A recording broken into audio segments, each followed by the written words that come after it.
Hasbunallah wa ni'mal wakil.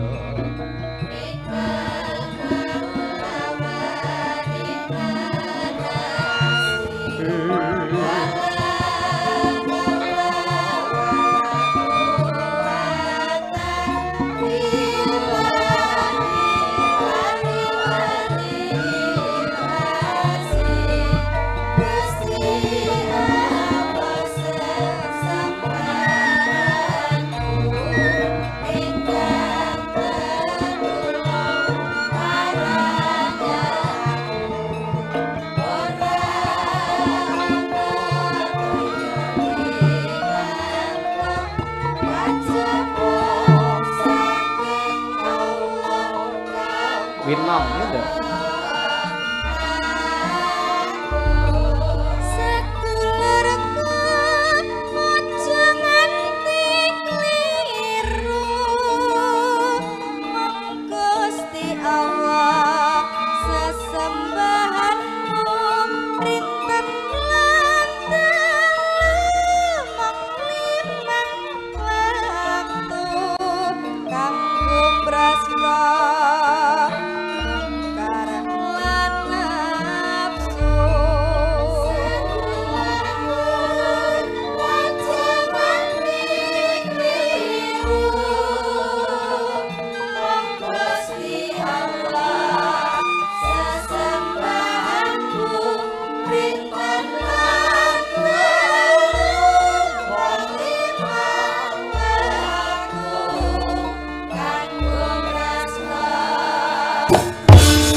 Rinten wektu mung limang waktu kanggo brasta mung kawan nafsu.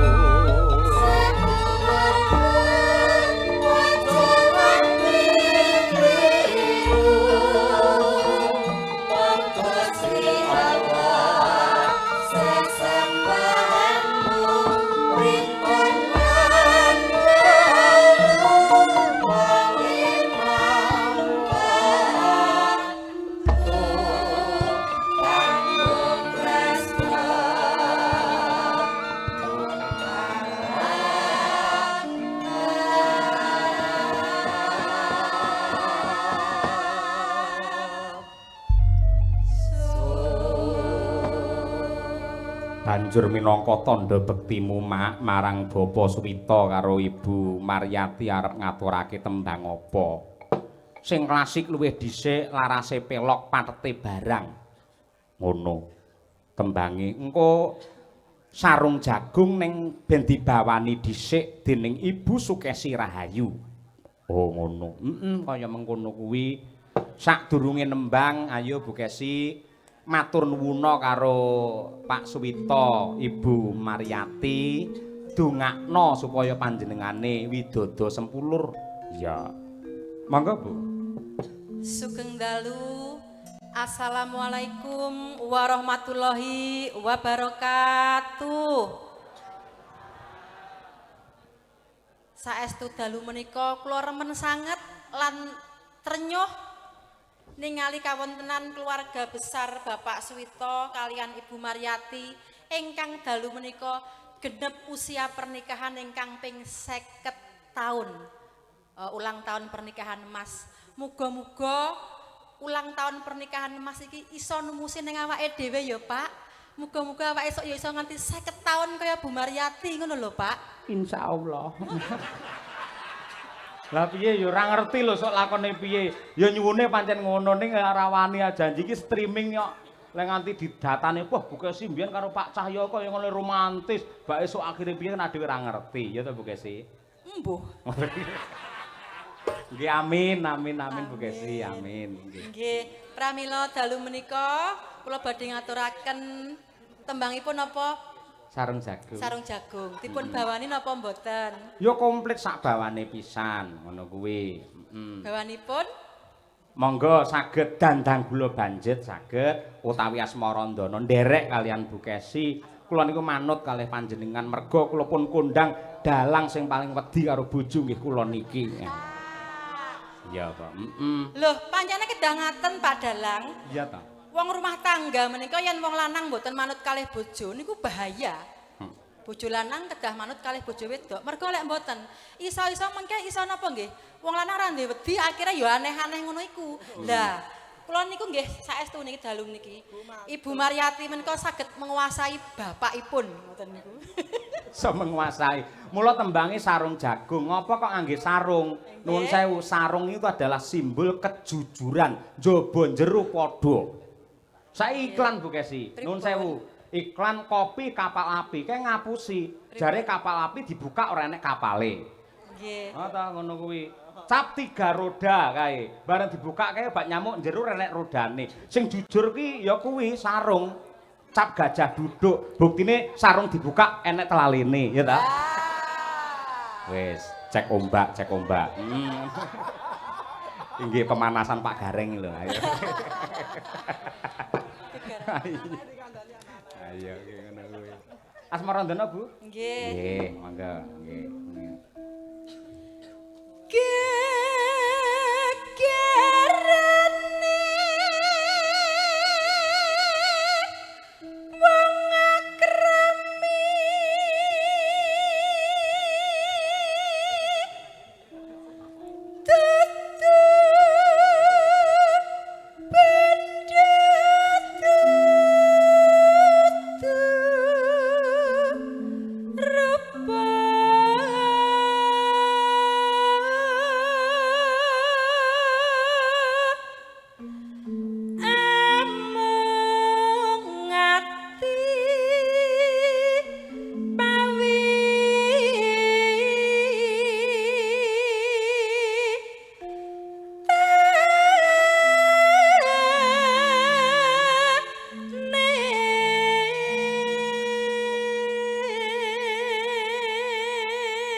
Tembang menika ugi kula aturaken dumateng Bapak Kepala Desa Purwosari. Pandonga kula mugi-mugi enggal dipun paringi sehat. Iya, Pak. Bar glundung, Nduk. Leres nggih, Pak nggih, Bu. Pak Lurah bar celakaan nggih. Nah, dipun dongaaken ndang sehat, ndang pulih. Wong niku lak ya delikke kalih danyange aja lali wayangan. Ayo.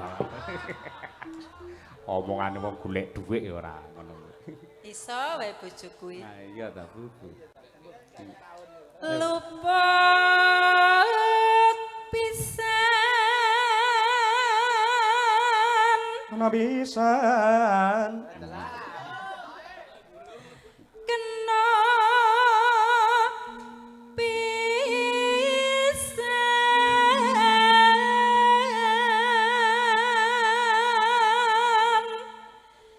Yen gampang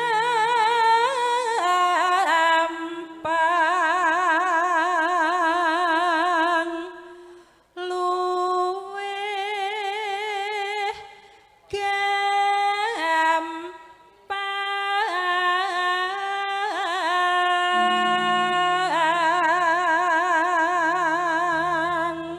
ugi kula aturaken minangka tandha sungkem pangabekti kula dumateng para kiai ibu nyai pengasuh pondok pesantren Nglaladan Ponorogo wabil khusus ing Pondok Wali Songo Ngabar. Iya, sing winginane Kiai Ihsan didherekake karo Kiai Jainul tindak ana ing Jaten Karanganyar. Pondok Wali Songo sing biyen sering wayangan lan off bertahun-tahun, insya Allah arep wayangan meneh besok tanggal 4 Juli. Wah iya, karo ngeterne Brahma ya. Nang kono ning Pondok Wali Songo. Iya. Mangga Bu. Yen angel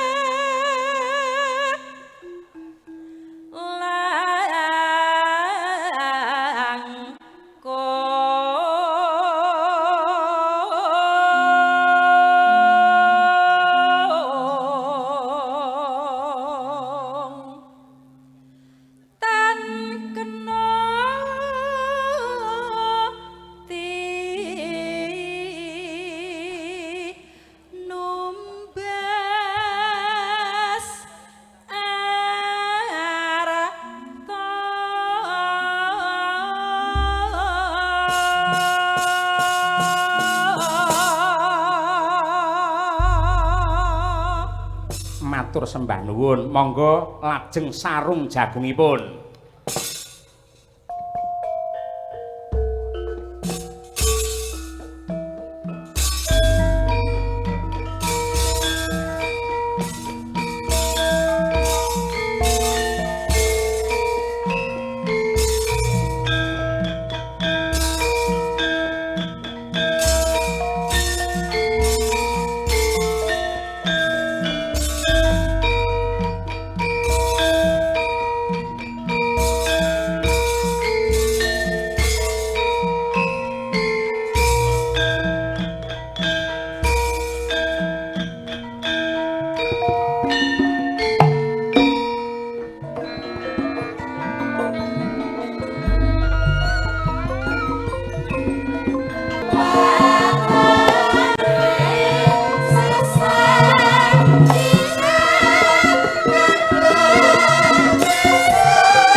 Matur sembah nuwun wilujeng Niskala wis katur tembang klasik Sarung Jagung karya Sang Maestro Kinarto Sabdo dening Ibu Sukesi dan kawan-kawan. Ya. Nanjake pelawake ya, Mak. Tebih saking Wonogiri Mas Gareng Tralala. Wah ya, saiki pindah Wonogiri wis suwe nduk. Biyen neng Palur terus pindah neh neng Sukoharjo terus Wonogiri. Pokoke anggere dioyak kredit pindah kono. Wah, ora nyepelekke piyai laris kok. Serampatke men jumeneng Mas Gareng Tralala. Wah iya, Monggo, Cak. Yo. Mas Gareng jumeneng. Oke, serampat. Yuk.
Assalamualaikum warahmatullahi wabarakatuh, Mas Gareng.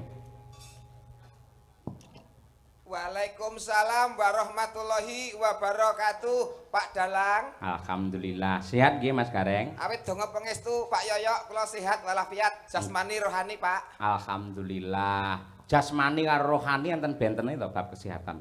Benten. Bentenipun? Sehat jasmani niku perangane badan.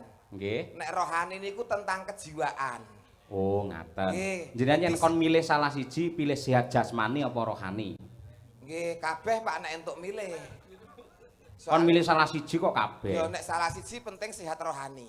Oh, iya. Nggih. Dadi pamane mripate tetep kira, tangane ceko, sikile gejing ngoten mboten masalah nggih. Ora masalah.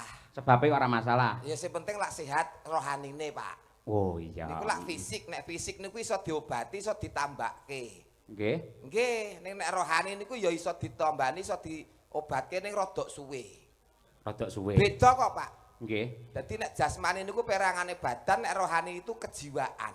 Ngaten. Enten wong sehat jasmanine ning ora sehat rohanine kathah. Contone. Contone wong edan sing turun dalan ora kathokan nika.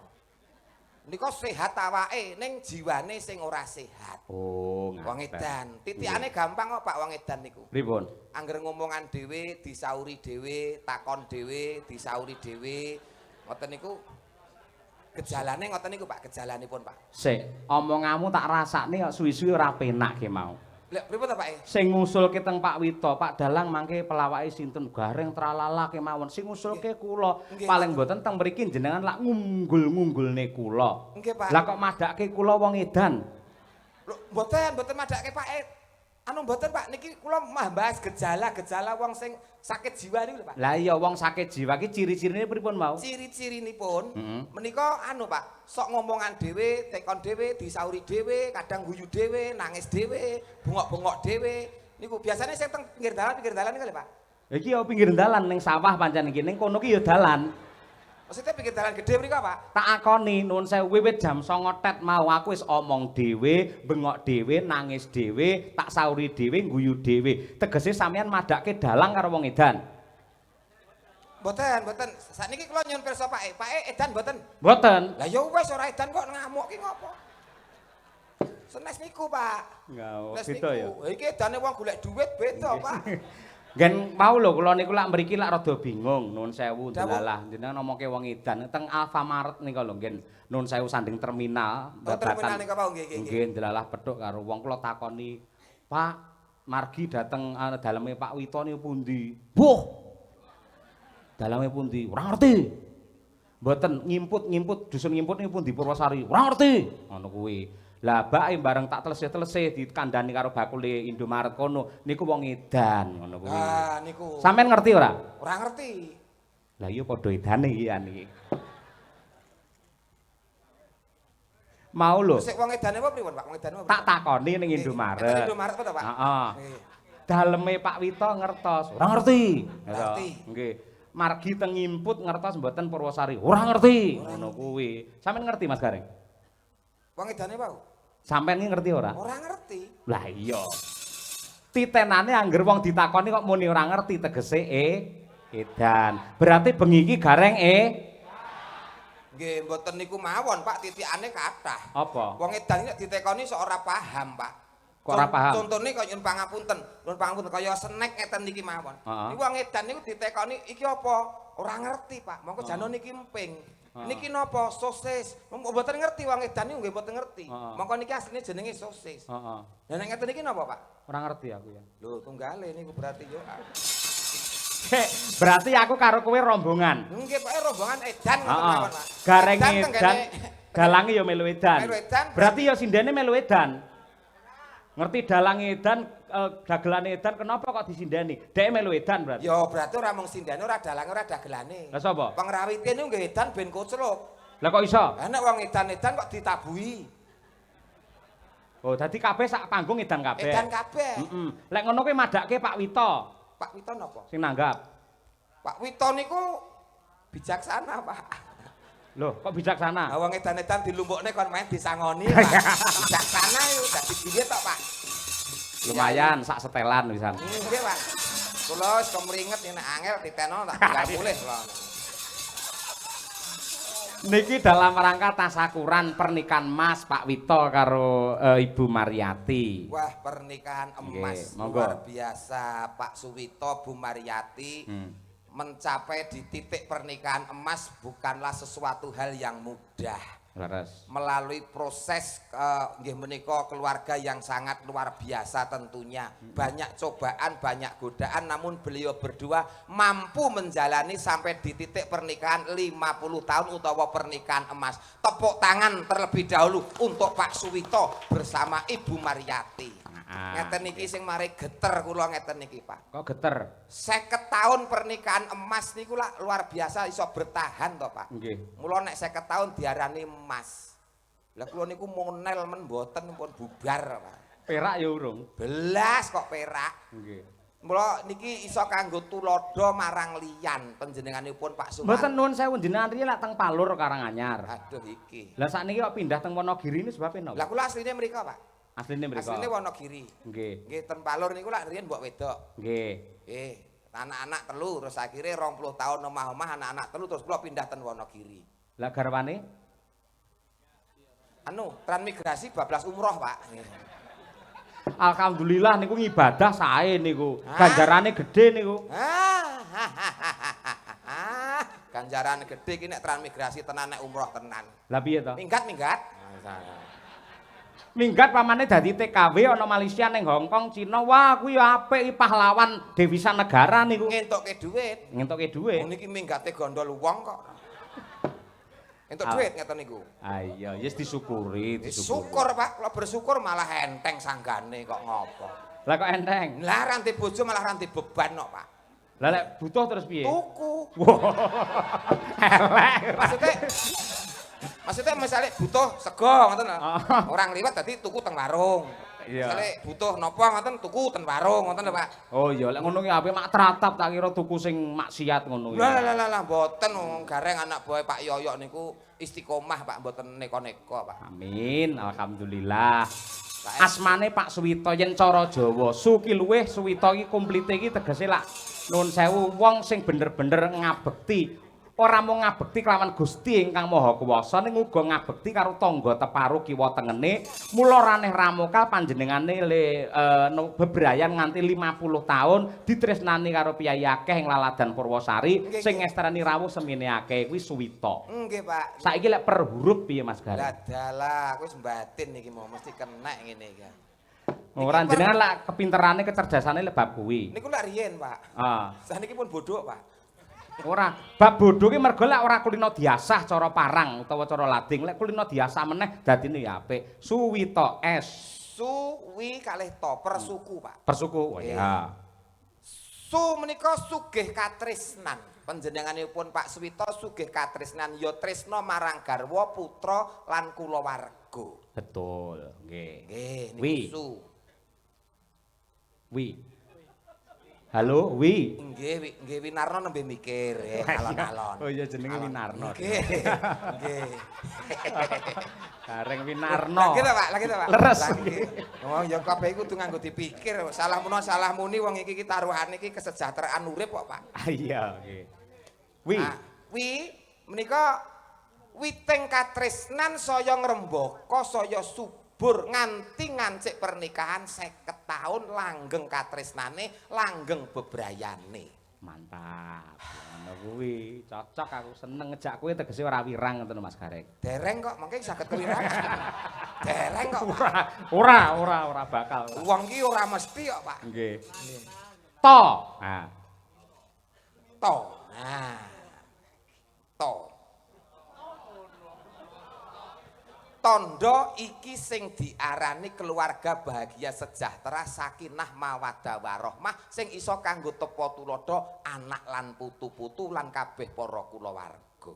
Iya, nggih. Aja marem dhisik wong bebojoan lak kakung karo putri tegese Pak Suwito karo Ibu Maryati. Maryati mati tenan iki.